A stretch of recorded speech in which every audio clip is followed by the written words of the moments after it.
Excellence, la chefferie coutumière et traditionnelle a été réhabilitée. Cela témoigne de votre vision pour la paix et la cohésion sociale. Qu'est-ce qui est attendu de cette entité sociale? Oui, je l'ai souvent dit, en fait, la chefferie coutumière, c'est le lieu pour moi encore de les remercier, de les féliciter pour cet état d'esprit, parce que ce n'est pas facile. Je dis souvent, même nous, qui sommes jeunes, nous sommes nés dans un système.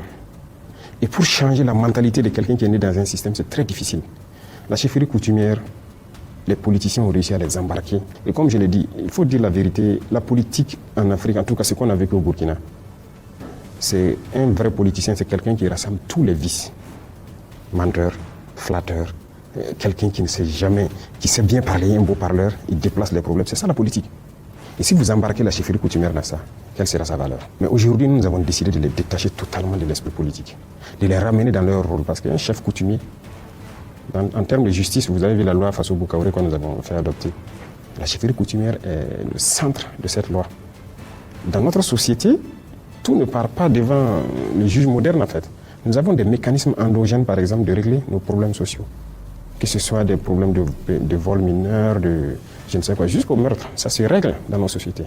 On veut remettre la chefferie coutumière dans ce rôle-là.